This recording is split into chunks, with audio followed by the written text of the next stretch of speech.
Hi, my name's Dave Hooper. I want to tell you a story that began with an innocent question. Back when I was just a regular guy, I'd been a career entrepreneur with some successes and failures. In other words, by this point in my life, I'd been humbled. But we were okay financially, my wife had another son on the way, and life was pretty good. That was February of 2011, which was the last normal month I'd ever have. That's when I first took a closer look at 9/11 and found something astonishing, something that would change my life. This is the story of how one simple accidental question came to be, and how it led to another, and then another, becoming a research obsession that crashed my belief system and drove my marriage, relationships, and sanity to the brink of disaster, and how out from that brink came my awakening. You can't write or talk about it, you just have to see it to believe it, and that's why this film was born. So let's start at the beginning, when my eyes first opened. Looking into 9/11 by itself didn't bring on this spiritual awakening, but it was the first domino to fall. You're about to get a peek down the rabbit hole, but just a peek, just enough to see that there is one. So get ready, because you're going to see some things that will test your beliefs and your notion of reality. So why don't we ease into it? Because you know what it's like when you first open your eyes after a deep sleep. That first light can be intense.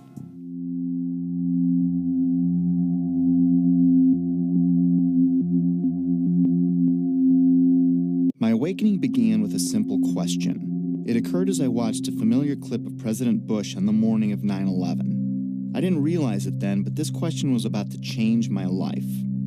Bush is sitting at Booker Elementary School in Sarasota, Florida at 9:05 a.m. when White House Chief of Staff Andrew Card whispers into the president's ear. A second plane has hit the second tower. America is under attack. That first question was, why didn't the Secret Service get him out of there immediately? They didn't know how many planes were hijacked yet or what their targets were. There were actually 8 planes that were hijacked. We had 11 reports of hijacked aircraft. There were thousands of planes still flying. As many as a dozen planes were reported hijacked at one point. And it was no secret the president was there. The school visit had been made public on September 7th, 4 days prior to 9/11. How could anyone be so sure hijackers weren't already on the way? Yet there he lingered, even after 2 more flights were confirmed hijacked, Flight 77 and Flight 93, the Pentagon and Shanksville planes respectively. Somewhere I saw a story claiming the president's camp didn't want to scare the kids at the school, and that's why he stayed, which I found hard to believe. Well-trained professionals are going to risk the balance of power in the world to spare the feelings of a few kids who routinely practice fire drills anyway? Well, I guess the answer was yes, because Bush stayed until 9:34 a.m., a full 29 minutes after it was known we were under attack. Think about that. That would have been 29 grueling minutes for everyone, especially those assigned to protect the president, wondering if some hijackers gotten ambitious, maybe changed their plans in the last few days after the school visit was made public. I guess someone high up in the president's camp must have known or thought they were safe. I mean, what else could it be? But how could anyone have known that? It had me thinking, but it wasn't a huge deal. I was more intrigued by the type of people I came across who also had similar questions about 9/11. These weren't conspiracy theorists as I pictured them. These were people in government, aviation, civil defense, architecture, science, engineering, and the military.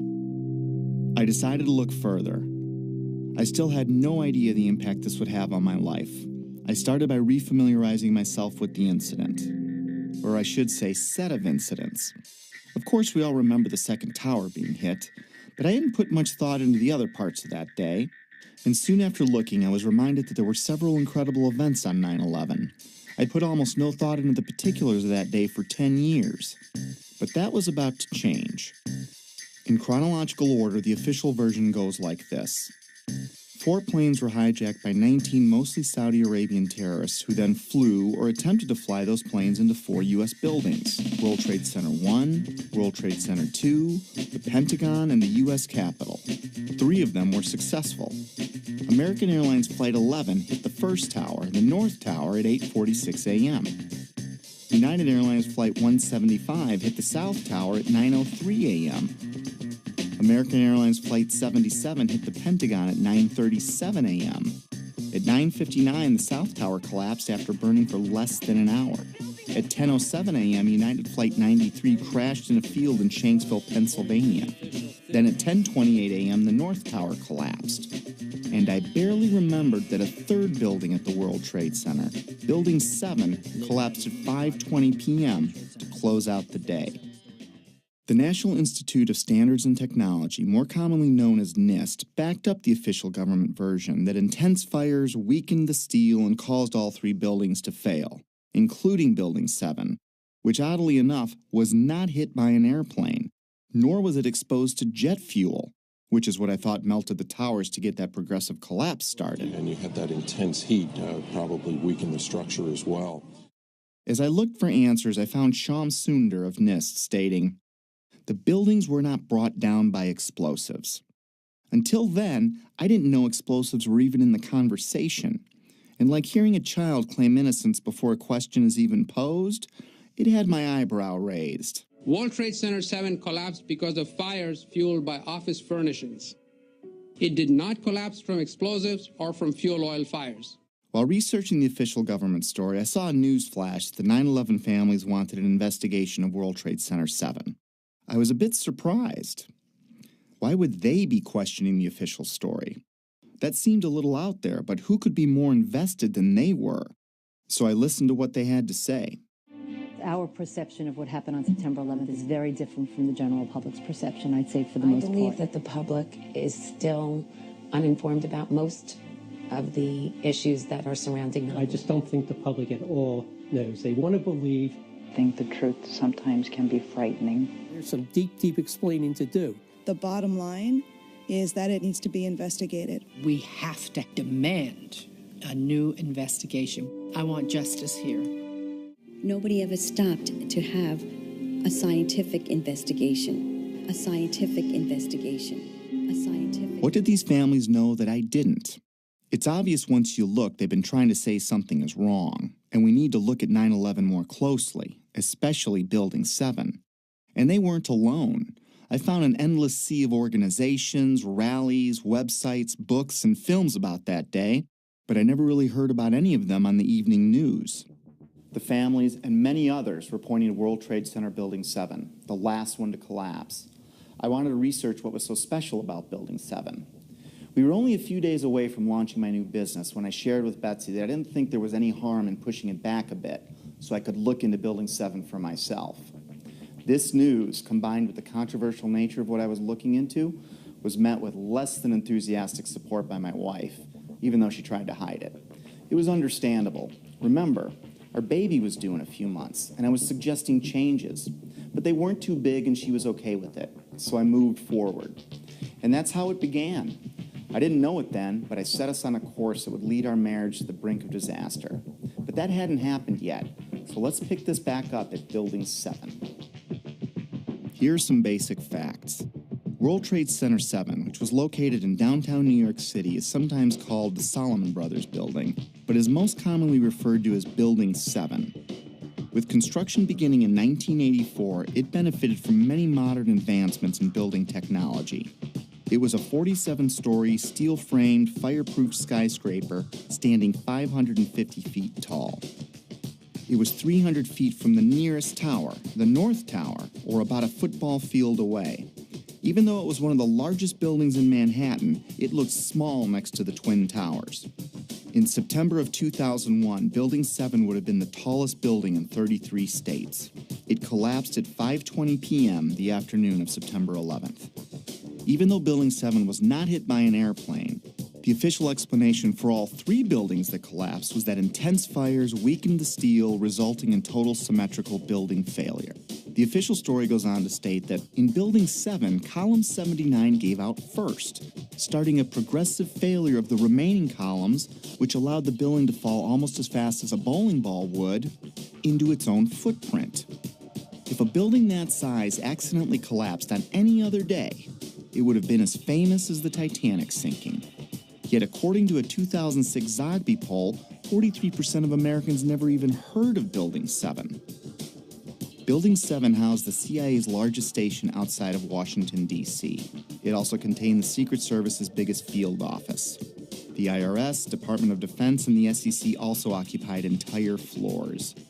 The mayor's emergency management bunker was located in the building, but ironically, it wasn't used that day.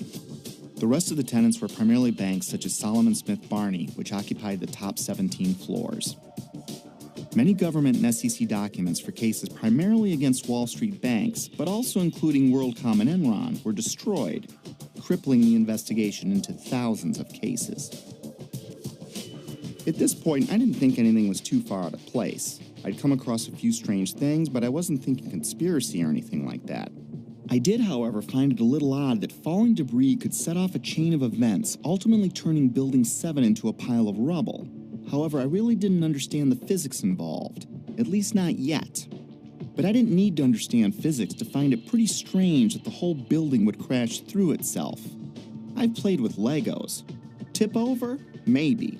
But to pile drive through itself didn't make sense. At least the Twin Towers were hit by planes, but no plane hit Building 7.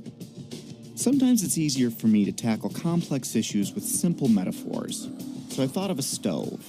Then I imagined what kind of materials would I need to add to the fire so that all 4 legs would collapse simultaneously, and I couldn't answer it. Better yet, let's say I stacked 10 stoves on top of each other, and then I welded them together to better represent any of the buildings that collapsed that day. Now I go and light, let's say, the 7th stove up on the stack. What could cause the 7th stove's legs to give out simultaneously and cause every other stove below it and above it to break apart into tiny pieces, crashing to a pile of rubble in a few seconds? And how could that happen 3 times in a row? After breaking it down, I felt a little pit in my stomach for the first time, but I assured myself that I must be missing something. With that said, it was time to take a crash course in high-rise fires. It seems that high-rise fires are more common than I thought. I found hundreds of them. According to a 2011 report by the National Fire Protection Association, there are an average of 110 fires each year in buildings over 13 stories tall. According to the report, between 2005 and 2009, there were 550 high-rise fires. Of course, there are many more all throughout history, but let's talk about some of the more startling ones. Sao Paulo, Brazil, the Joelma Building, 1974. Sparked by an electrical fire, the residential building burned twice as long as the Twin Towers, yet it stood. The underlying structure wasn't even weakened. In fact, it's still in use today. The MGM Grand, which is now Bally's in Las Vegas, Nevada, caught fire in 1980, killing 85 people. It's had a few facelifts and ownership changes, but the structure underneath was never compromised. It's still in use today. Los Angeles, California, 1988. What was then called the First Interstate Bank building burned for 3.5 hours. No structural failure at all. In fact, an insurance company moved in, and today it's known as the Aon Center. In 2004, the Parque Central building in Caracas, Venezuela, the country's tallest building, burned for 17 hours. The facade was repaired, and it is in use today. Philadelphia, Pennsylvania, One Meridian Plaza, 1991, burned for 18 hours. It stood. Beijing, China, the Mandarin Oriental Hotel, burned for 6 hours in 2009. It stood. Chechny's tallest building burned for 7 hours in April 2013. It stood. Dubai, Moscow, Zurich, and on. I was starting to see a trend. Fires don't melt steel or cause buildings to collapse. The World Trade Center has itself burned many times with no structural failure or weakening. Some significant dates include February 13, 1975, when the 9th to the 14th floors burned for 3 hours. No damage or weakening of the structure was recorded. The fire began in an electrical wiring closet on the 11th floor. Some fire department officials and building officials here say that there's no chance the World Trade Center could become a type of towering inferno. And in 1993, it survived a bomb detonated in a highly vulnerable area with no structural damage caused by the fires that resulted from the explosion. There was, of course, damage from the bomb, which had to be repaired, but through it all, the towers have always stood. Sometimes buildings do collapse because of structural failure, but it's usually a design problem or earthquake damage or a controlled demolition. Buildings don't come down because of fire, but when they do collapse, they tend to tip over and stay connected. After reviewing hundreds of fires, I could find only 3 occurrences of fire bringing down a steel-framed high-rise in all of history, and all 3 were on 9/11. High-rise buildings simply do not collapse due to fire. Collapse of World Trade Center 7 was primarily due to fire. But there's a problem. Office and open-air jet fuel fires cannot melt steel. A lot of things in these kind of buildings have to be fire resistant by nature. It's required by code. So there really isn't a whole lot of fuel in there to begin with. The National Institute of Standards and Technology said that the maximum air temperatures was about 1,800 degrees or 1,000 degrees colder than what's needed to melt steel. And it takes a blast furnace with air blowing with blowers to try to get steel to melt. So if you have a flame at 750 degrees, you can hold that flame under a steel beam forever, and you'll never reach a high enough temperature to bend steel, let alone melt it. This would have us to believe that these was a typical office fire, scattered office fires, if you will, that brought this building down. Since the mid-'60s, I've tried to follow high-rise fires, and I'm not aware of any high-rise building that have come down as a result of fires. And seeing black smoke come out the windows, that means that the fires were oxygen-starved. Kerosene would have burned off very quickly. What wasn't destroyed in the initial fireball would have been consumed fairly rapidly and would have only really served as an ignition for the rest of the material. None of which would have been, in my experience as a fire protection engineer, hot enough to sufficiently soften the steel or damage the steel to result in a total collapse of the building. Well, we're told that the planes hit the buildings and there was an explosion and a fire, and about an hour and a half later, in the case of the North Tower, the buildings collapsed due to structural weakening due to the fires. Fires in high-rises have never brought down a steel frame high-rise building at all, ever. The bottom line is this. Steel-framed high-rises don't collapse, especially into their own footprint, because of fire. This is why builders and architects have loved steel for 100 years. A fire typically can't compromise the steel structure. Of course, 9/11 was not a typical day with typical fires. Jet fuel was involved. But the kerosene or the jet fuel just can't explain it. Set aside for a minute that only 2 of the buildings were subjected to kerosene. Now think of a kerosene lamp or a kerosene heater. In the history of kerosene lamps, I have never heard of one being melted because the fires were too hot. In fact, the World Trade Center fires were starved of oxygen and therefore heat. You can see it in the black smoke coming from the towers. Yet molten iron was found in the rubble of all 3 buildings. Something else had to provide the heat and energy needed to liquefy, melt, or even microscopically bend the steel in any of those 3 buildings. And unless you work for NIST, scientists agree that neither jet fuel, nor the furnishings inside those buildings could have heated the steel enough to melt it. I was starting to realize that something else must have been involved in the collapse of at least Building 7, if not all 3. Okay, maybe airplanes weakened the structure of the Twin Towers, which we'll be looking into more deeply later. For now, believe it or not, planes have hit many buildings throughout history and none fell. Of course, none were hit with planes as large as the ones on 9/11, but that still leaves Building 7. I couldn't explain it.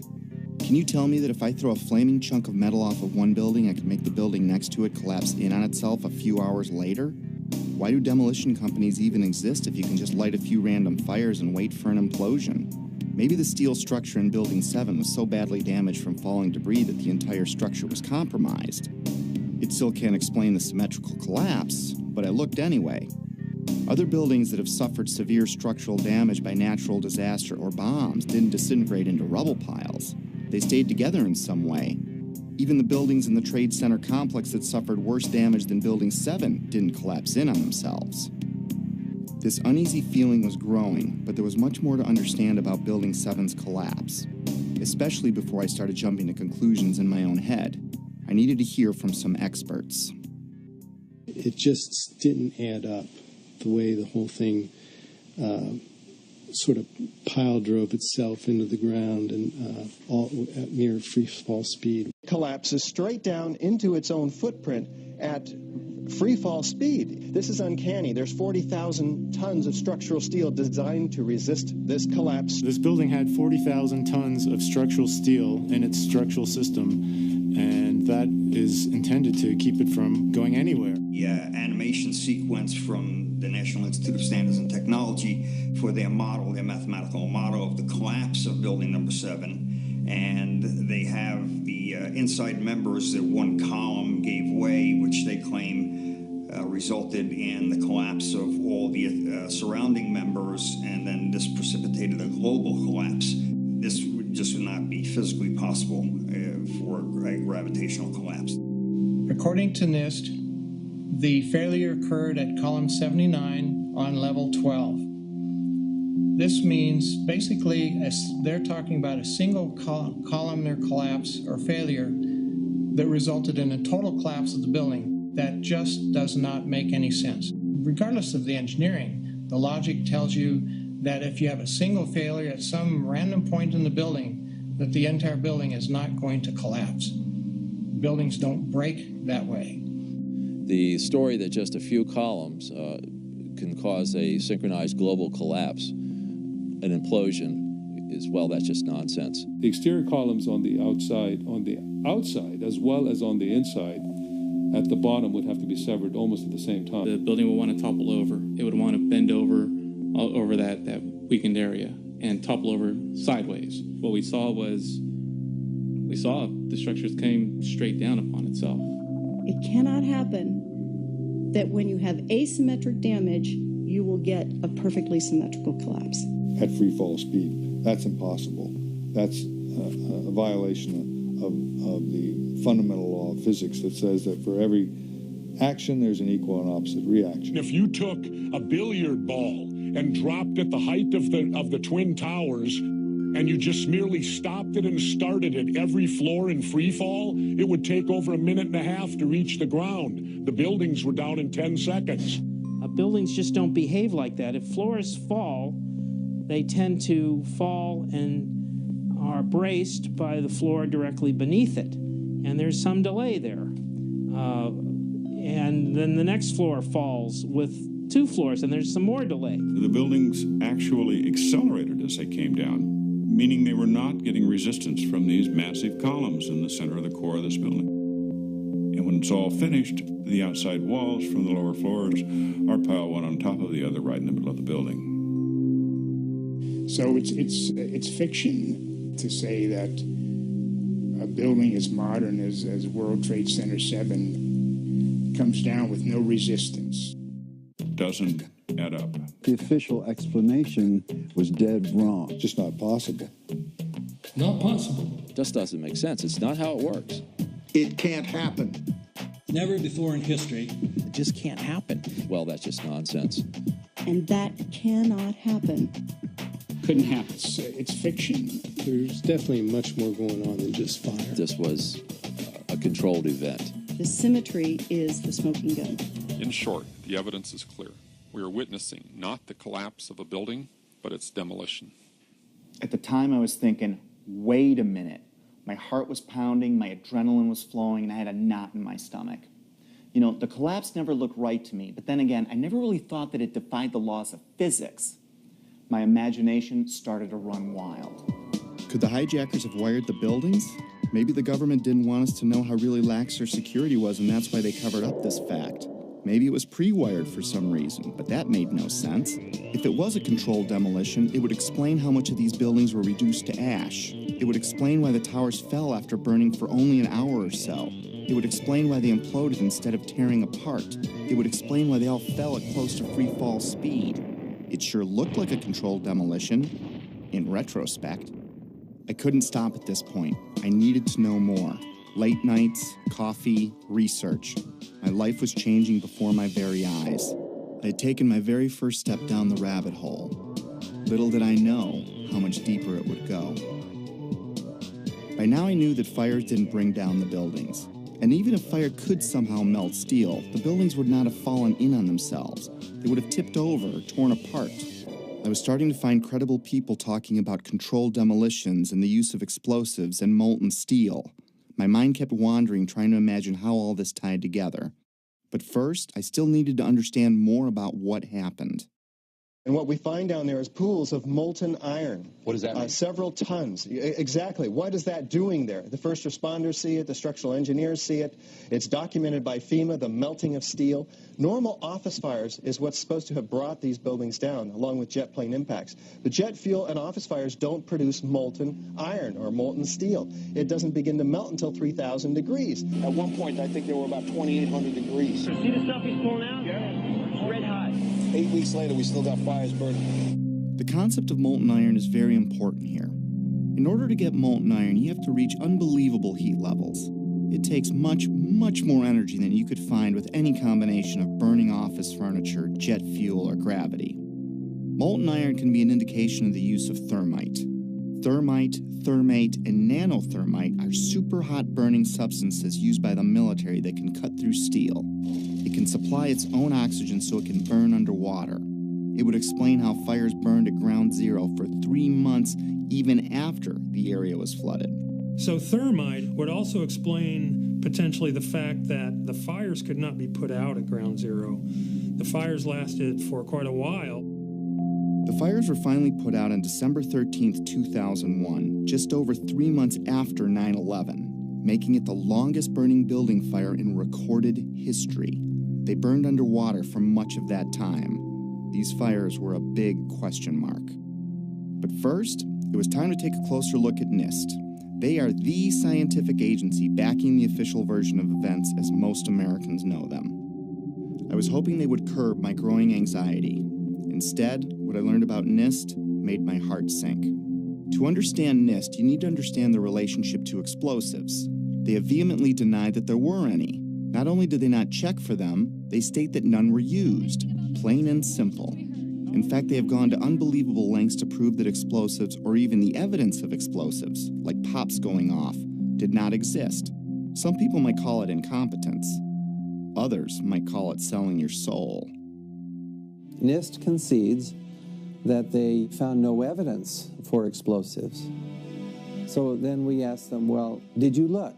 And they said, no, we did not look for explosives or residues of explosives. So the preconceived notion of NIST is that there's no evidence for explosives, and so there's no point in looking.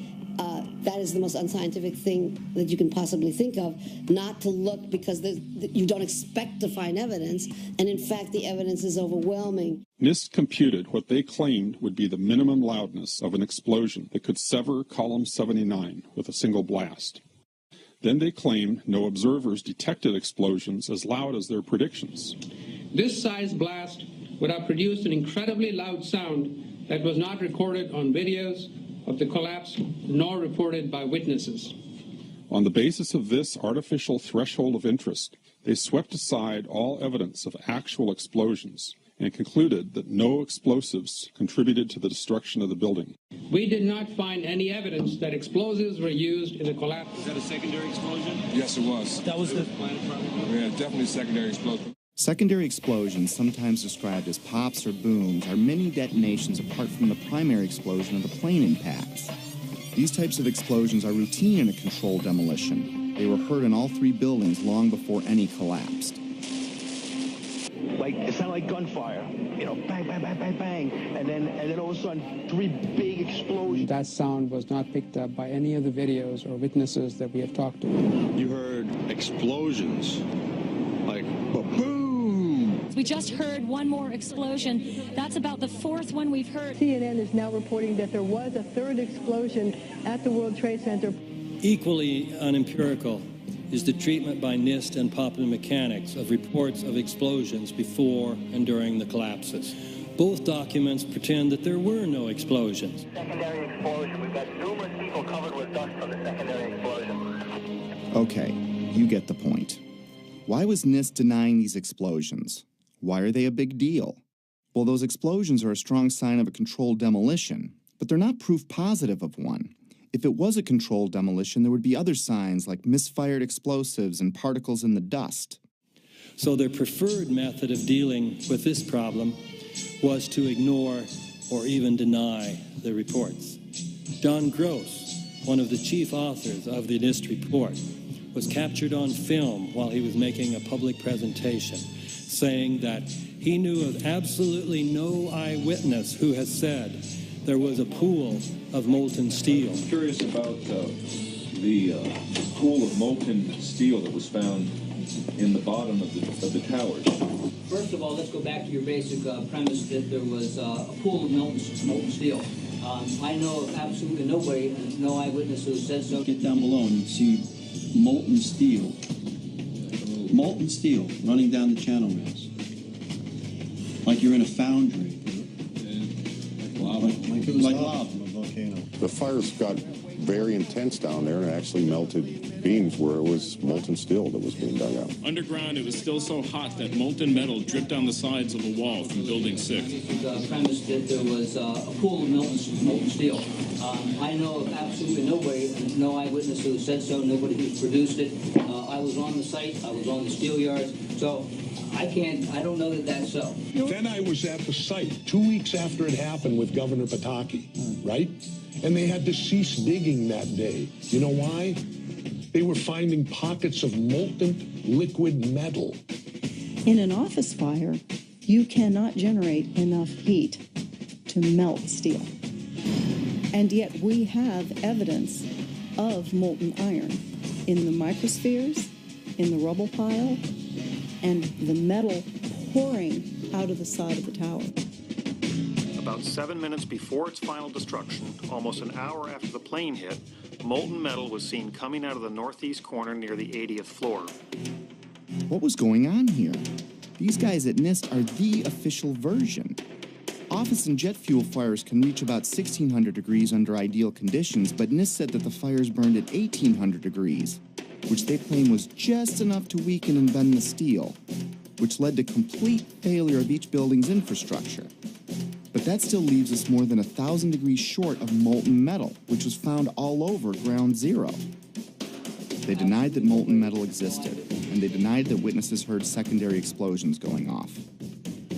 Even the NIST computer animation of Building 7's collapse is inaccurate, showing the outer structural walls crumpling in instead of coming straight down. The NIST report, on which popular mechanics and much of the press has relied, is not a scientific report. It is a political document. We need to have an investigation of NIST themselves. I believe that the reports that came out are not true. So the fact that NIST says that is absolutely, in my opinion, it's criminal.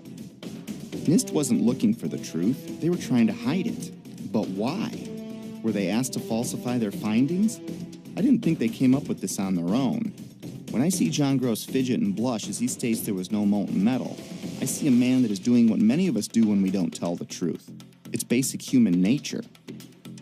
My feelings at the time were like the moment you catch your significant other in a lie. Maybe there's an explanation, but your heart is racing until you get some answers. And if something like that's ever happened to you, you may understand needing to know more, but not wanting to know more, if that makes sense. Was there more evidence of a controlled demolitions besides explosions? And where did the molten metal come from? I needed more before I could get my head around this. I took a deeper look into all the buildings, the airplane strikes, and the possibility of planted explosives. Mostly, I was looking for something to explain away this growing pile of problems. I was looking for answers that could reduce my growing anxiety. Instead, I would fall further down the rabbit hole. By now, Betsy was about to give birth. The idea of putting the business off for a week had turned into a few months, and I couldn't help from talking about my findings all the time, even though Betsy asked me to tone it down. She needed more from me as a husband and father, and I needed more from her to preserve my sanity. Then my dad died, and 8 days later, my son was born. I was all over the place. This prompted my first break. I was in a very strange place, grieving my dad and celebrating my son, while digesting this new information that no one wanted to discuss. What I'd been working on was no secret to my whole family, and everyone seemed pretty relieved when it looked like I was re-entering my normal life. I was enjoying the family and starting to talk about business again, which made Betsy happy. And I wasn't talking about 9/11 anymore, which made Betsy even happier. But just when things were getting back to normal, I started getting a feeling, an urge to get back into it.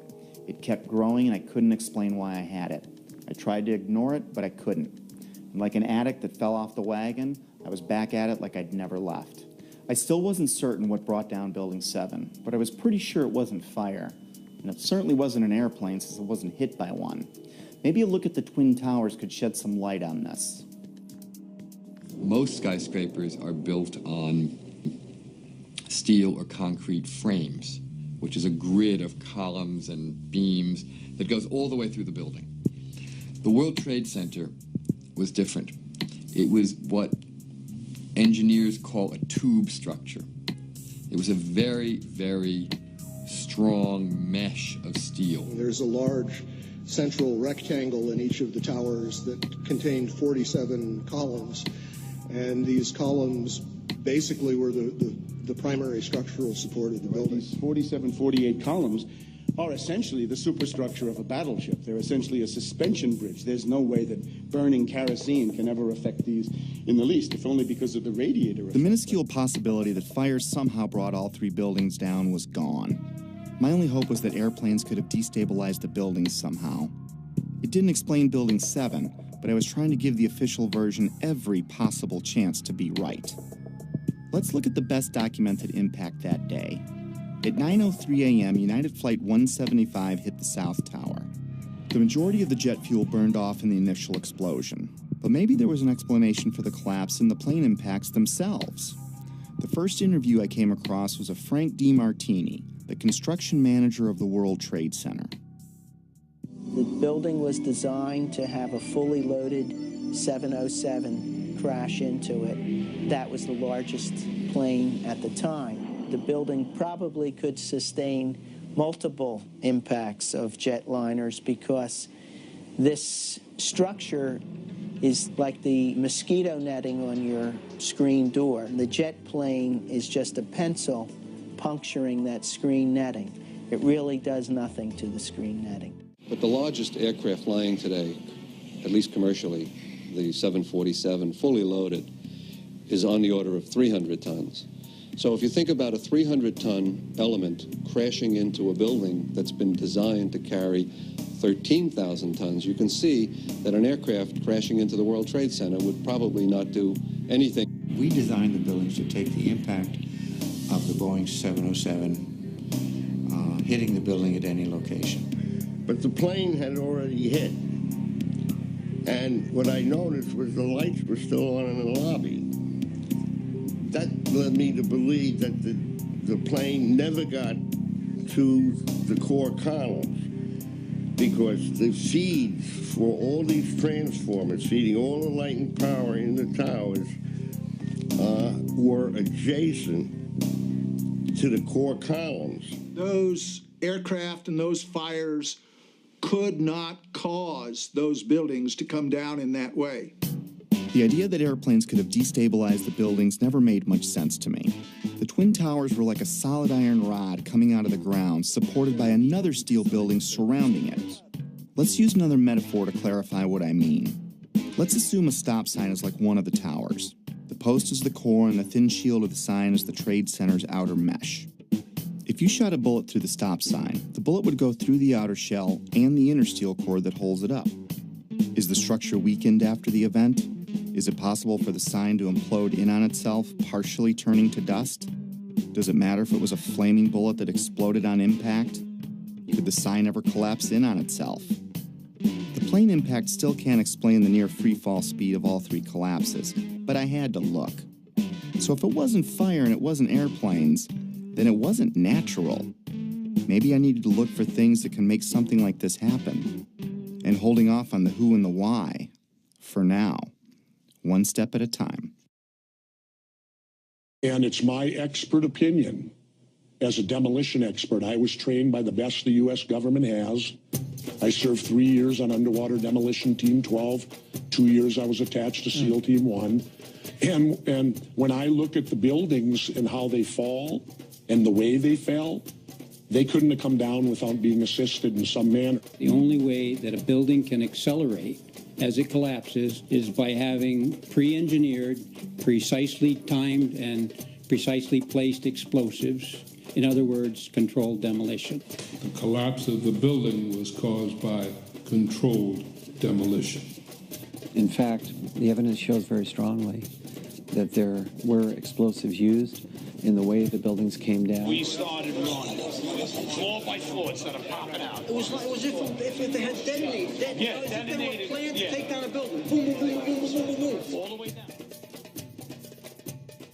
Explosives are used to demolish buildings like this in just seconds. Okay, so it's a controlled demolition. What's the problem with that? Let's just think about this. Controlled demolitions cannot be engineered and rigged in a day. It takes months. And therefore, this event must have been planned in advance.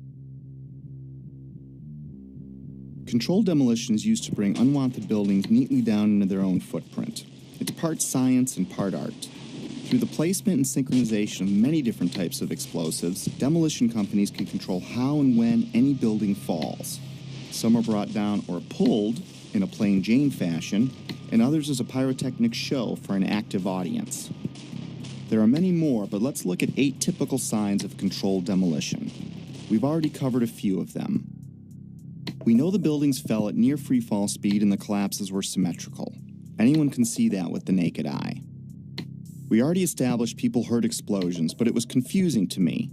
And of course you're going to hear loud noises as a building collapses. This needed further investigation. By now I was only going to trust my own eyes when it came to researching 9/11.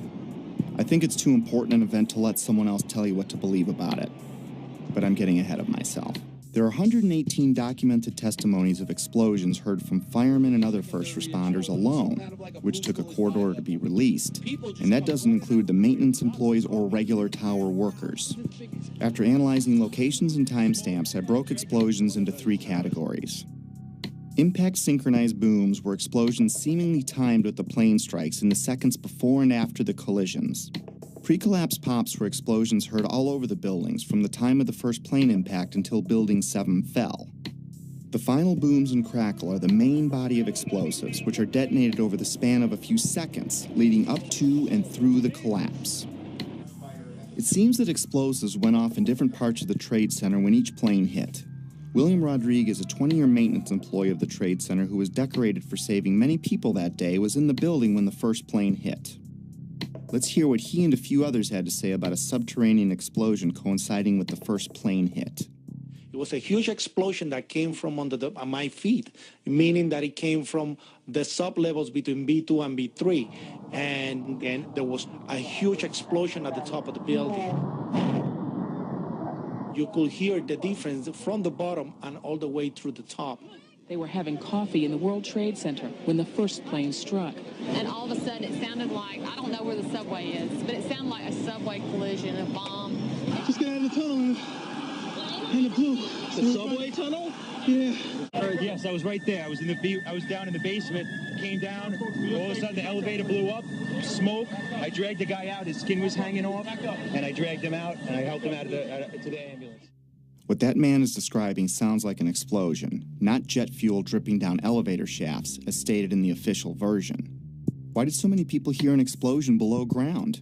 A collision above might crack or break some windows, but I didn't understand how that could tear up the lobby, especially when you consider the base of the building would have felt the least amount of vibration as the shockwave was absorbed by the 95 floors above it. Remember, these images are from before the second plane strike, meaning these images were recorded between 8:46 and 9:03 a.m.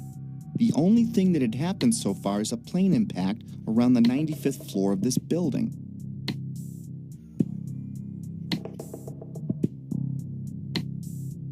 Right away, a guy from the Port Authority told him the damage was somewhere above the 78th floor. And all you had to do was look around. It was obvious. Something had happened right there in the lobby. FDNY fireman John Schrader, whose engine company 10 is across the street from the Trade Center complex, arrived at the first tower hit, the North Tower, within 10 minutes of the impact. We came down. It looked like a bomb went off in the lobby. You know, something. It wasn't from the jet fuel. No way.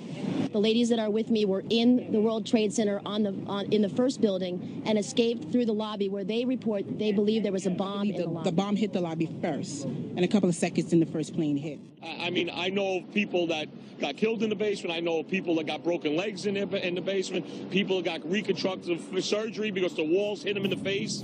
At the time, I was actually in the subway heading towards the World Trade Center right around Franklin Street, and after the first explosion, the subway station started to fill with smoke. The subway cars started to fill with smoke, and the subways actually stopped. With so many people talking about the explosions at street level, it would make sense that early reports had the FBI and others looking into bombs at the base of the buildings. Apparently what appears to happen was that at the same time two planes hit the building, that the FBI most likely thinks that there was a car or truck packed with explosives underneath the buildings, which also exploded at the same time and brought both of them down. Reason to believe that one of the explosions at the World Trade Center may have been caused by a van that was parked in the building that may have had some type of explosive device in it. I spoke to the chief of safety for the New York City Fire Department. He received word of the possibility of a secondary device, that is another bomb going off. There was another explosion which took place. According to his theory, he thinks that there were actually devices that were planted in the building. Jenny Carr was recording a business meeting near the Trade Center at 8:46 a.m. on 9/11 when we hear the basement explosion. 9 seconds later, we can hear the first plane hitting the North Tower.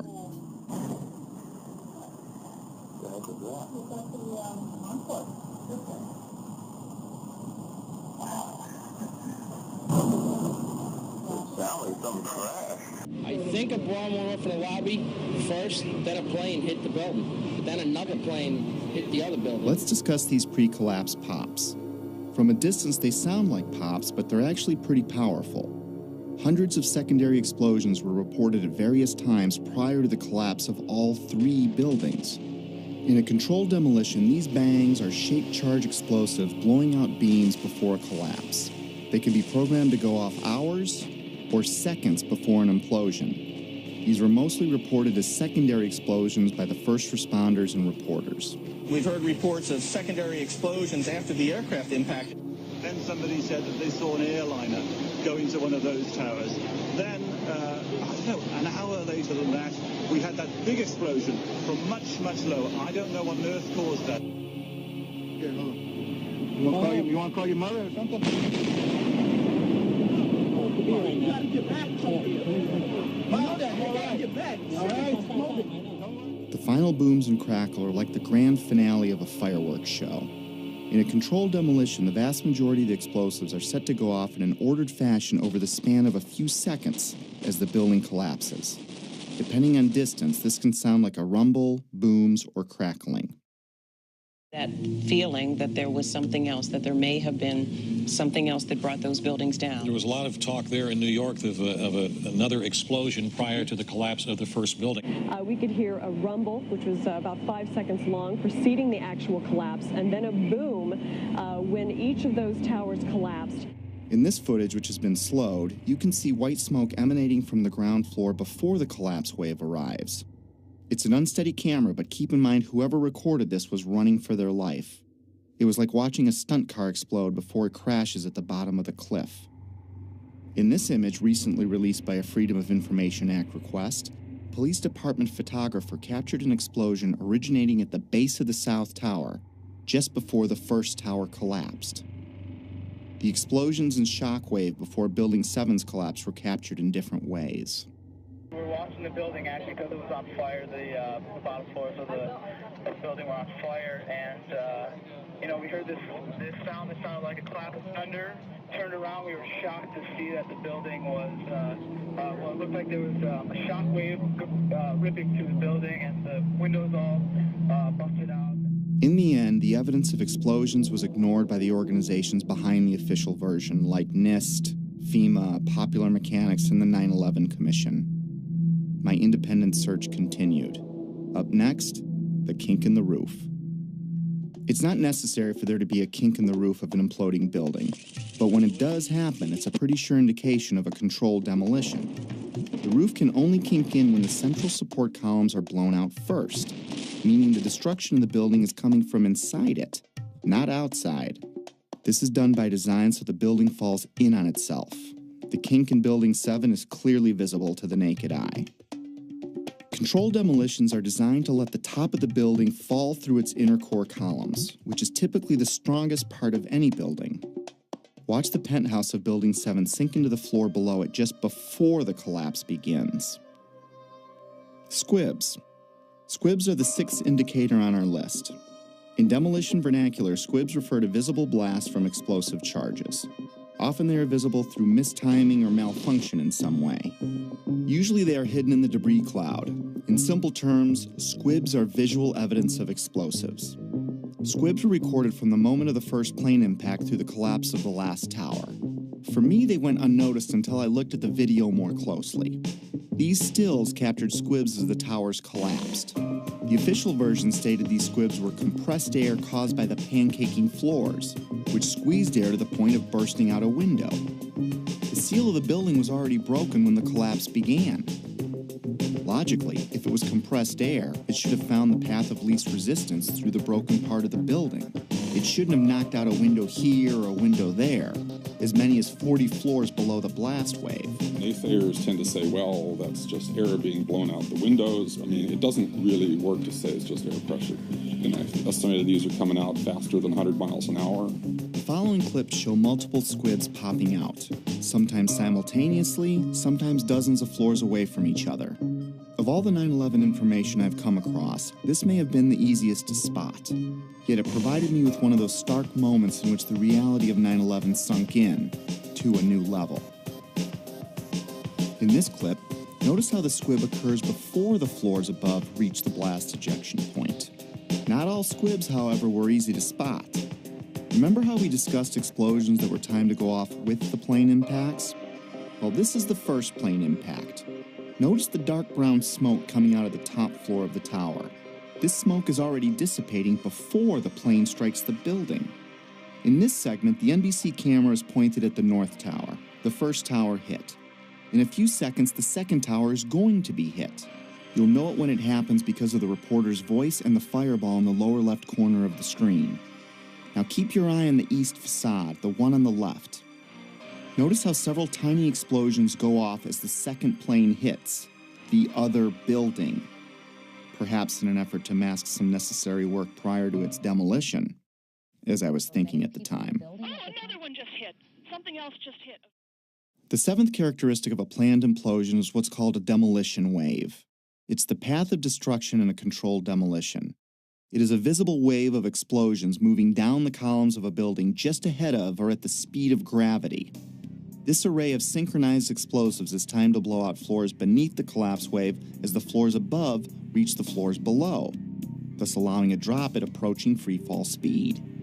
Again, let's slow down the film for some of these. When slowed down, you can see how the explosions are timed to go off, floor by floor. In this clip, you can clearly see a demolition wave proceeding down a column mostly hidden by the umbrella of the falling debris pile. Look to the right of the black line. It's a bit grainy because of the zoom. Here it is again without the black line. You can see synced explosives cutting a path down the building. The demolition wave can be hard to see with an untrained eye because it happens so fast. I've tried to highlight a few more examples in the following clips.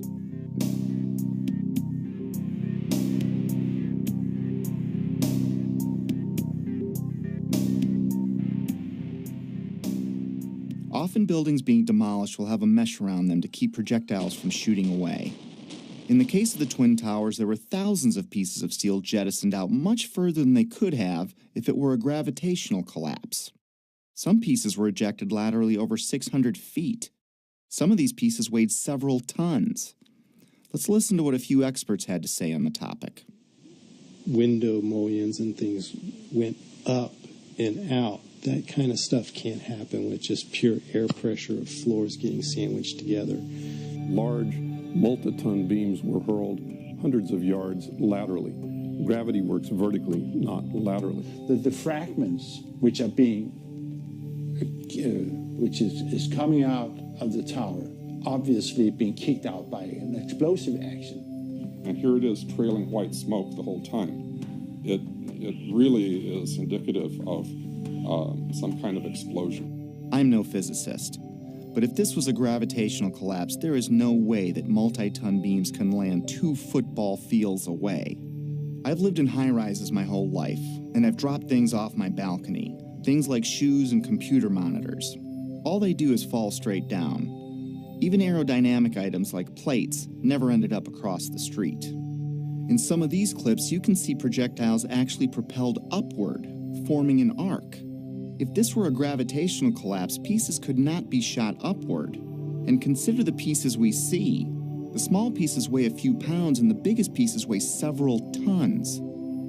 In this clip, a multi-ton steel box column had so much lateral force that it pierced the building across the street. To give you an idea of its size, here you can see a construction worker standing at the base of the box column being installed. If I can't chuck a shoe more than 150 feet from the 50th floor of my building, how much force do you need to get a multi-ton steel girder to triple that? I could pretty much rule out a gravitational or progressive collapse with the physical dynamics I'd seen with my own eyes. And I found it ironic that the only part left standing was the base of the building. Even though the whole building landed on it, it was the only part of the building whose columns did not become dismembered. Perhaps that says something about the difficulty in wiring the atrium of the towers. And maybe these columns at the base did what the rest of the building should have done, and that is stay together in some way. Just a personal observation I'd made at the time. Of course I've been wondering how the hijackers wired the buildings. It was the only thing that still made any sense, even if barely. But I stopped wondering how the hijackers did it when I learned what was found in the Ground Zero dust.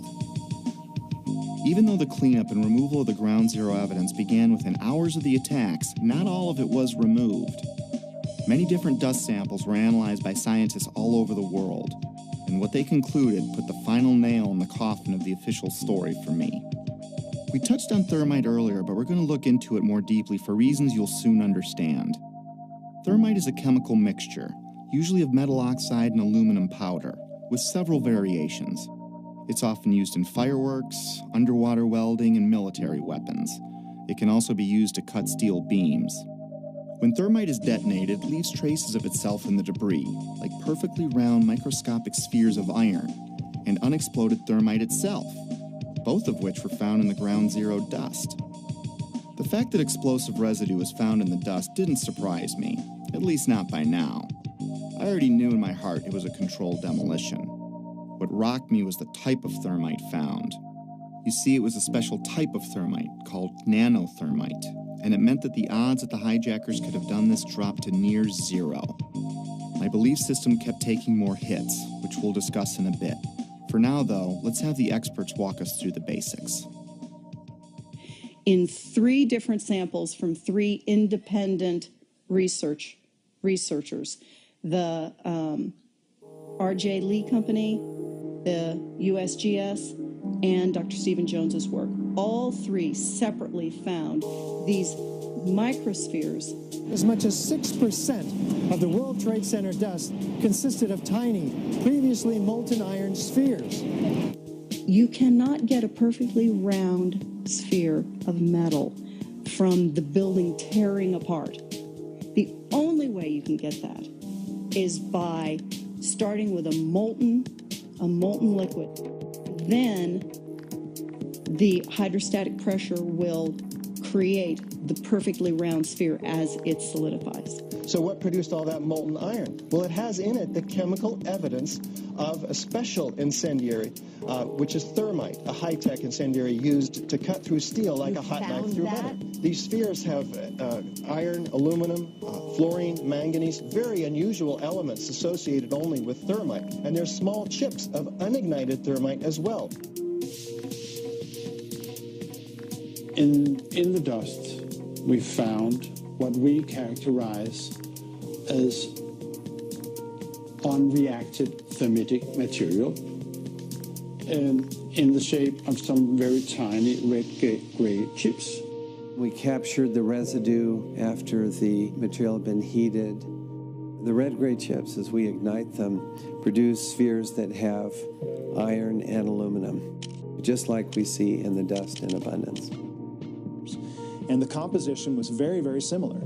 And that led to the conclusion of the paper, which was, we've got some form of thermite in these red-gray chips. What I can confirm also is that these chips, the red layer is thermitic. It does produce molten iron.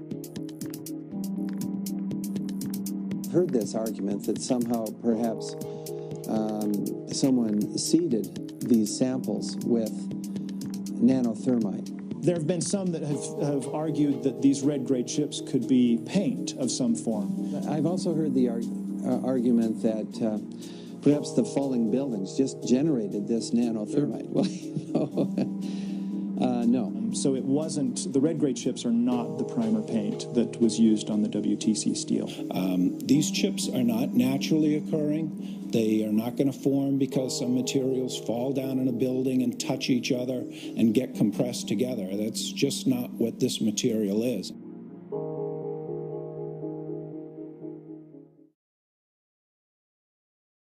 What we have found is a modern version of thermite, which we call nanothermite, which is produced in a different way. It is not just two powders being mixed. First of all, the iron oxide grains are uniform and approximately 100 nanometers across. That's very tiny, much smaller than a human hair. The aluminum occurs in plates that are about 40 nanometers across. I have no idea how to make those.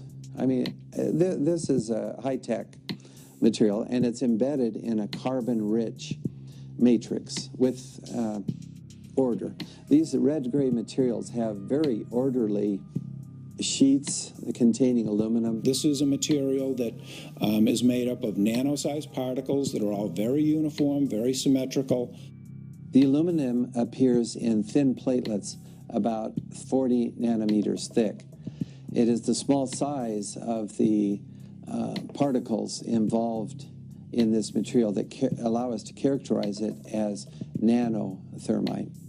These really are sophisticated materials and probably only developed in a laboratory. This is very high-tech thermite, nanothermite.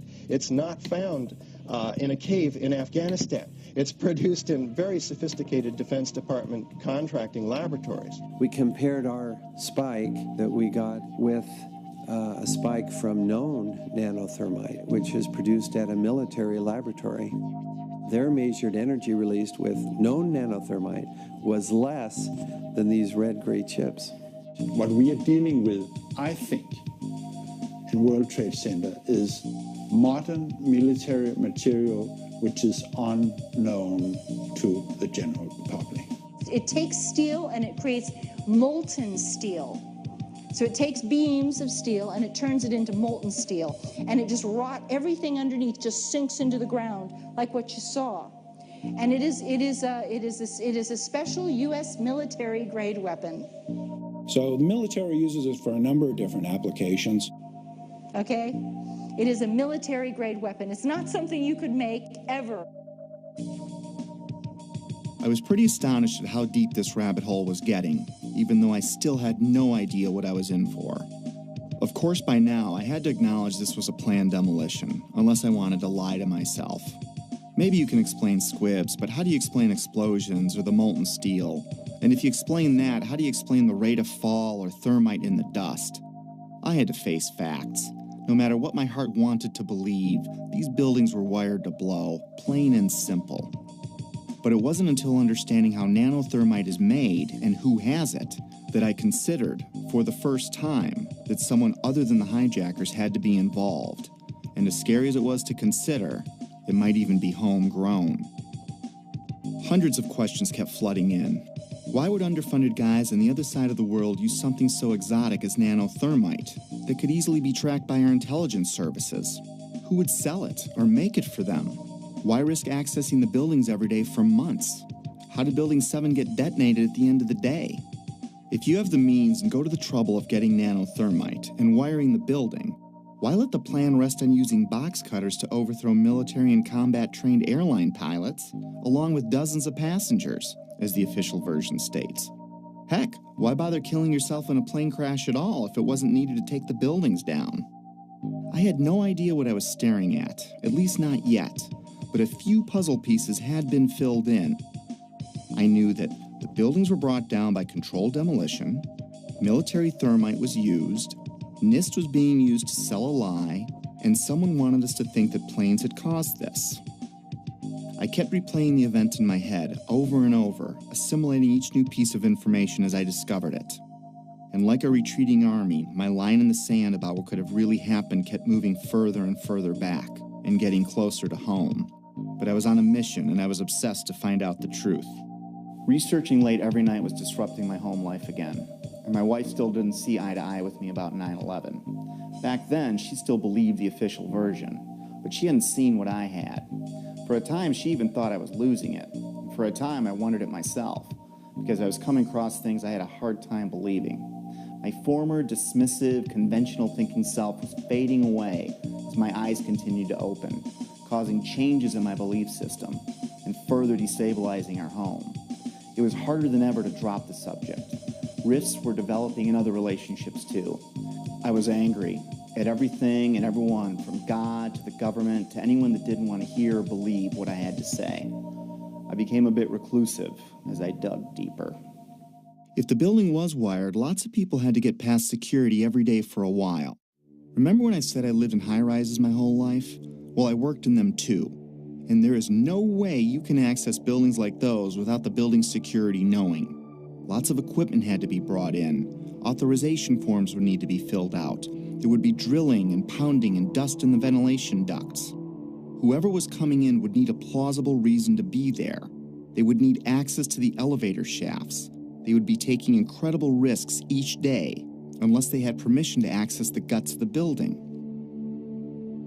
Anybody who's ever watched a building being demolished on purpose knows that if you're going to do this, you have to get at the under infrastructure of a building and bring it down. The columns could have been set up with explosive devices during the off-hour operations of the building by elevator company personnel. It wouldn't be a problem once you gained access to the elevator shafts. How about an elevator modernization, which we know was going on the 9 months prior to 9/11? There are people who noted that the elevators were locked in turn and that there were guards placed at these locked elevators during the modernization. And in the case of a steel frame building, that means we load them with RDX cutting charges, which are loaded with individual delays, sometimes as many as 2 to 3 different delays on a given floor. I was sick to death of the dust which was appearing on the windowsills.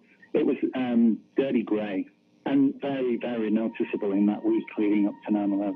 There were workers throughout the World Trade Center and it had access to the hoistway, which is immediately adjacent to the core columns and beams in the building. The fact that there were visitors, like engineers of some kind, wandering around the floors, carrying toolboxes and cables and so on. We're talking about several tons of nanothermite and ordinary thermite. One would have to have access through security. Video cameras caught trucks arriving at the World Trade Center from about August 23rd until every night until about September 2nd, September 3rd. And the trucks were arriving at about 3 o'clock in the morning when everybody else had left the building, including the janitorial trucks. Something was brought into that building that would help with the detonation. There may have been work done on the detonation before. It may have been going on for months, but whatever they needed at the very end, they came and brought in that 10-day period. The 9/11 Commission also does not tell you that Marvin Bush, the president's brother, and their cousin, Wirt Walker, were the principals of the company that was in charge of security for the World Trade Center. They don't, The jaw-dropping coincidences kept piling up. I learned that Stratosec was a security company which used to be called Securicom, and they didn't just handle security for the World Trade Center complex. They had contracts with Dulles International Airport, from where Flight 93 departed, and United Airlines, accounting for most of the security breakdowns on 9/11. And another thing, Stratosec also handles security for Los Alamos National Labs, one of the only places on the planet that can produce the nanothermite found in the ground zero dust. The odds are pretty astonishing that one company can link so many vital elements of 9/11. But more astonishing is there's no mention of Stratosec or Securicom in the entire 567-page 9/11 Commission report. Of course, that was no surprise by now. Did I forget to mention that that same 9/11 Commission did not mention the collapse of Building 7 in the entire report either? Why is there not a word about the collapse of that building in the 9/11 Commission report? We didn't see any evidence of the kind of thing you're talking about. I didn't think this was something done by terrorists anymore, nor did I think this was done by any one man, even if a president. How does he get nanothermite? How does he get NORAD, the FAA, and our air defenses to look the other way? Or get access to the interior of all 3 towers? Or get 19 guys to kill themselves? Or get NIST and the 9/11 Commission to tank their investigations? Or keep the media quiet? Or keep a rival administration from exposing it? No, this seemed much bigger than even a president, and impossible for a man on the run. If someone like me with no budget or staff can find something clearly wrong with Building 7's collapse, how could an entire government commission fail to mention it in their report? Something big and strange was coming into view, seemingly coordinated and almost invisible, like 1,000 more puzzle pieces dumped out before me. I couldn't see the bigger picture yet, but I knew there was one, and it involved powerful elements of our world. This reminded me of a quote that struck me in Woodrow Wilson's book, The New Freedom. He writes, "Some of the biggest men in the United States in the field of commerce and manufacture are afraid of somebody, are afraid of something. They know that there is a power somewhere so organized, so subtle, so watchful, so interlocked, so complete, so pervasive, that they had better not speak above their breath when they speak in condemnation of it." I wondered if we were talking about the same thing, so I continued my research. I didn't even need to remind myself I was falling down the rabbit hole anymore. I was now fully expecting to see the unexpected. Remember the opening chapter, The Dog That Didn't Bark? It was a reference to a Sherlock Holmes story called Silver Blaze, in which Holmes deduces the culprit must have known the family dog, because the dog didn't bark while the crime was committed, as he normally would if a stranger were on the property. The same way the Secret Service didn't bark, by staying in the school. The same way real watchdogs like the 9/11 Commission, NIST, and the media didn't bark either. Lots of people, including politicians, the media, and emergency workers on the ground, knew Building 7 was going to come down well ahead of time, as impossible an event as that was. But even then, they said, hey, you got to stay behind this line because they're thinking about taking this building down. They're not sure if it's stable or not. So they were holding a line off because they had knowledge that something was going to happen. That by noon or 1 o'clock, they told us we had to move from that triage site up to Pace University, a little further away, because Building 7 was going to come down or being brought down. Did they actually use the word brought down, and who was it that was telling you this? The fire department, and they did use the word we're going to have to bring it down. Keep your eye on that building. It'll be coming down soon. I didn't hear any creaking, or I didn't hear any indication that it was going to come down. And all of a sudden, the radios exploded, and everybody started screaming, "Get away, get away, get away from it!" And the whole time, you're hearing thum, thum, thum, thum, thum. So,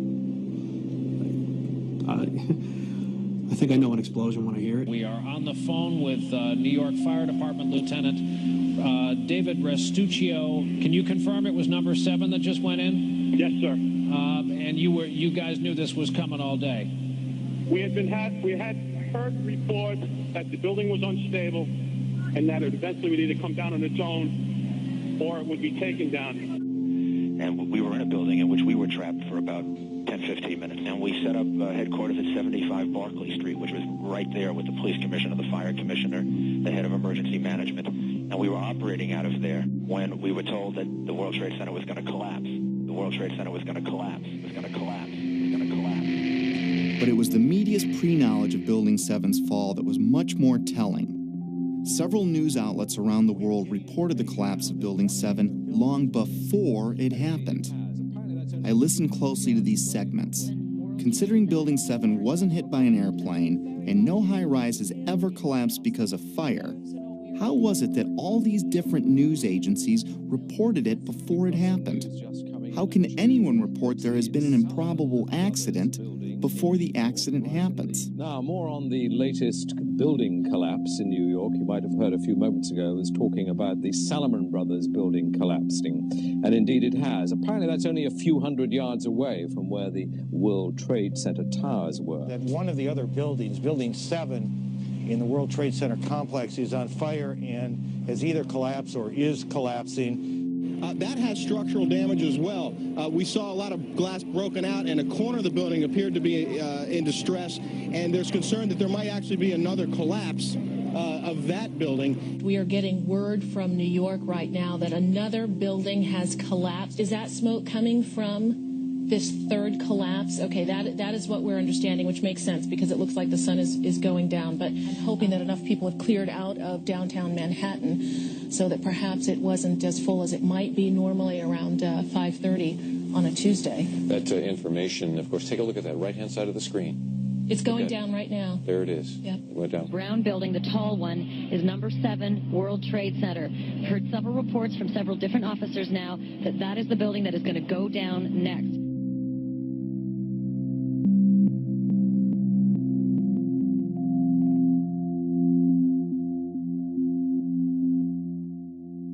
The media has played an important role in shaping the official story, even to this day. The idea that the buildings fell because of planes and fire was instilled in the public's conscience early and often on 9/11, and it started before any buildings fell. And that perhaps they're buckling under the force of the collision or the hole that's resulted from these two planes. My sense is that just one, the velocity of the plane and the fact that you have a plane filled with fuel hitting that building that burned. And so structural damage, as you had suggested, probably led to this building going down. We are seeing... It was because the building had been weakened during this morning's attacks. And then I witnessed both towers collapse, one first and then the second, mostly due to structural failure because the fire was just too intense. And now we are told that there's a fire there, and that building may collapse as well as you can. Pictures of airplanes flying into buildings, fires burning, huge structures collapsing, have filled us with disbelief. Metaphor time. Let's say your local TV news breaks in with a report of a car accident at the corner of Main and First Avenue because a car blew out a tire, swerved into a tanker truck, and it exploded. Now your office is at that corner, so you go out and look, but everything looks fine. You flip stations and other stations are reporting it too, using different wire services even. As you stare out the window wondering where there's another Main and First Avenue, a car drives into a parked gas truck and it explodes. Have you witnessed a miracle or a staged event? If what I was finding were mistakes in a massive ruse, then the sheer boldness and size of it alone is why I never saw it before. It reminded me of a quote often attributed to Joseph Goebbels, the minister of propaganda for Hitler's Nazi Germany, who stated that if you tell a lie big enough and keep repeating it, people will eventually come to believe it. I found a pattern of bullying, intimidation, belittling of anyone asking valid questions, which did nothing to soften my growing anger, even though I had no idea to where or to whom it was directed. We're not buying it. Okay, you don't have to buy anything. You're American. You want to be a nut, you can be a nut. Anybody who thinks that 9/11 was carried out by the government isn't a truther. They're idiots. I'm merely saying it is wrong, blasphemous, and sinful for you to suggest, imply, or help other people come to the conclusion that the U.S. government killed 3,000 of its own citizens, because it didn't. How big a lunatic do you have to be to watch two giant airliners packed with jet fuel slam into buildings on live TV, igniting a massive inferno that burned for 2 hours, and then think, well, if you believe that was the cause? These people are idiots. They're mentally ill. They should be treated with respect. It's an insult to people who are victims of 9/11 and their families. You know what? It wasn't an inside job. We can see the planes. The planes hit the building. It wasn't a controlled demolition, and the buildings came down. And it just is beyond bizarre. Yeah, and you are a nutcase, Building 7. 9/11 was an inside job. Oh, Oh, get a life. Get a life. 9/11 was an inside job. You're like the guys who think that the space aliens kidnapped Elvis or something like that. That's where you are. I didn't think it was an accident that every question is uniformly dismissed. I couldn't find a familiar journalist that seriously entertained these obvious questions, that anyone would have. Could I really be onto something that the media couldn't see? Or were they trying to keep me from seeing something they did? Most reasonable people would question the official story after seeing what we've seen. So I switched my focus to independent news sources, outside the mainstream. No, they're not well-funded, slick or glitzy. Most are just regular people or sincere journalists trying to expose the truth about something in their corner of the world. One such man was Bill Cooper. I found him early in my 9/11 research. At the time, I couldn't explain how he predicted what you're about to hear. Bill Cooper spent his life in the intelligence community. He rose to the Office of Naval Security and Intelligence, serving on the intelligence briefing team for the Commander-in-Chief of the Pacific Fleet. He held several top security clearances. After the military, he developed and operated the largest civilian intelligence agency in the world. The world's largest and most successful civilian intelligence gathering operation in the world, which makes me privy to an awful lot of information that none of you will ever see. In other words, he was very credible.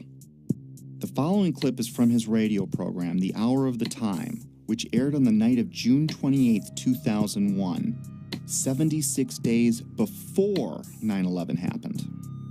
A CNN reporter found Osama bin Laden, took a television camera crew with him, went into Osama bin Laden's hideout, interviewed him and his top leadership, his top lieutenants and colonels and generals in their hideout. This is a CNN reporter with a camera crew. And he came out and told everybody, within 3 weeks, Osama bin Laden is going to attack the United States and Israel. Now, don't you think that's kind of strange, folks? You see, because the largest intelligence apparatus in the world, with the biggest budget in the history of the world, has been looking for Osama bin Laden for years and years and years, and can't find him. And whatever's going to happen that they're going to blame on Osama bin Laden, don't you even believe it. When in hell are all you people going to wake up? All these early news reports were glaring misfires in what seemed to be an otherwise coordinated media campaign. Misfires not unlike the ones meant to coincide with the first plane impact. Little mistakes that my untrained eye never picked up before, but that I was now finding all over, spawning even more questions, and fueling the early stages of what would become my spiritual awakening.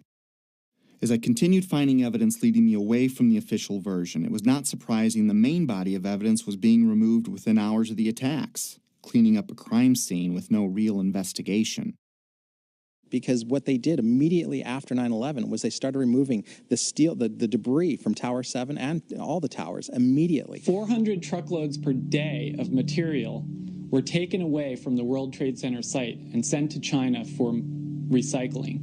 There were laws violated in the destruction of that evidence. I was starting to believe that things like the immediate cleanup were probably no accident.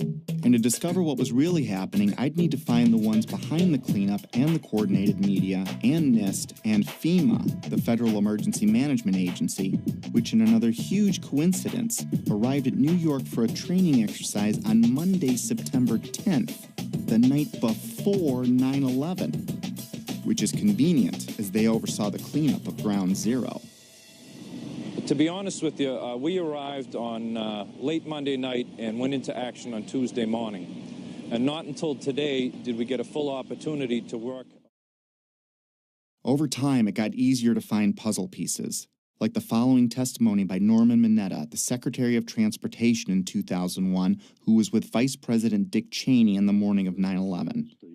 And like so much other important information, this interview would also be left out of the 9/11 Commission report. During the time that the airplane coming in to the Pentagon, there was a young man who would come in and say to the vice president, the plane is 50 miles out.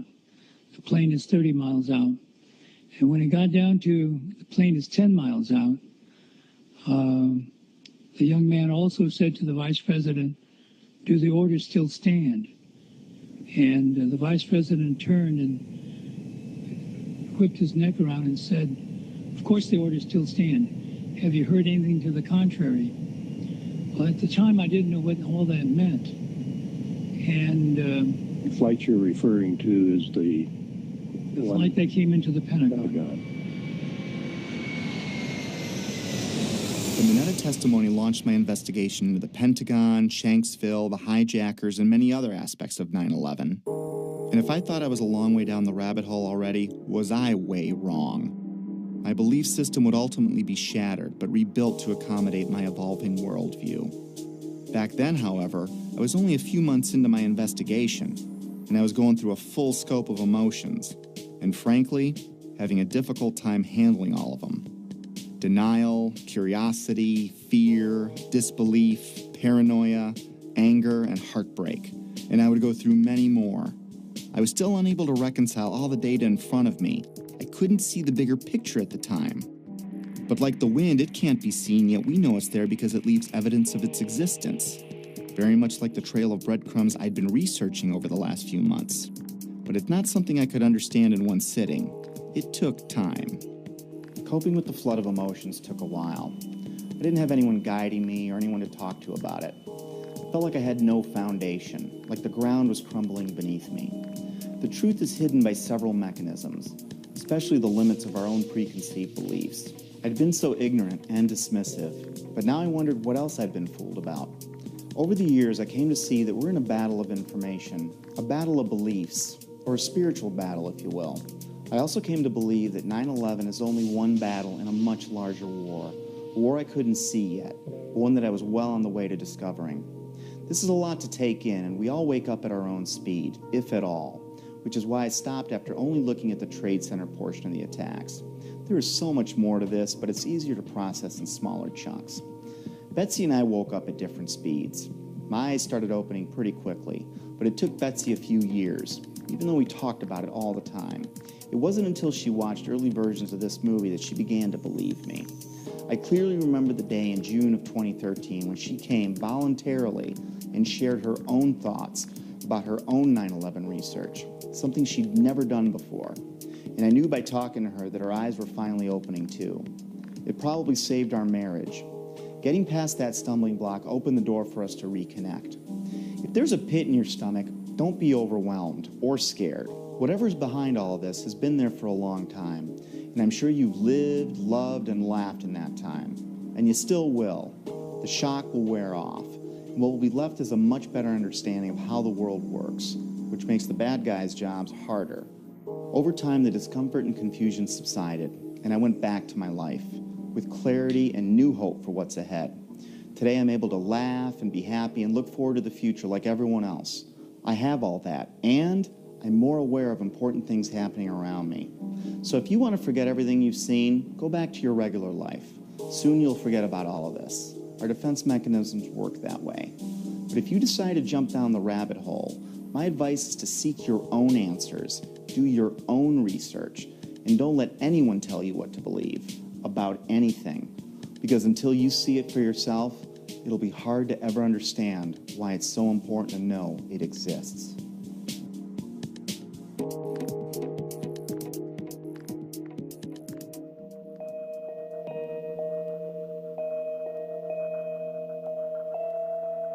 I'm not trying to alter anything, just illuminate it. From the moment of birth, all we know is the thirst. These devils trying to make the river flow in reverse. All my people on the rooftop, all my people on the ground.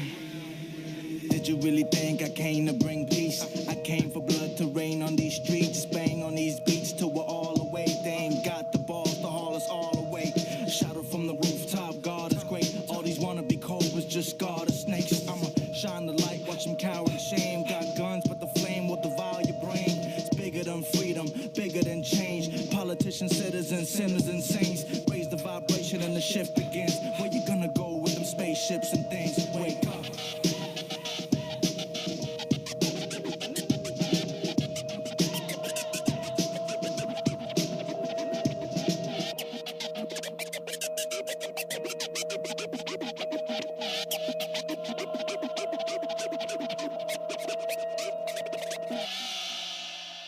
In the kingdom of the cowardly lions, undoubtedly the tyrants and keepers of the sleeping giants. From the minds to the Zionists and overnight messiahs, setting fire to the fire, cause I'm preaching to the quiet kids, speaking in defiance. Read through the lines, keep your eyelids open if you're blind to the science. Can incite riots without violence, cause Lord willing no one killing them with kindness. Raising train to invade our neighbors, paid renegades, take aim at the natives. No hiatus from these faith crusaders, stage all out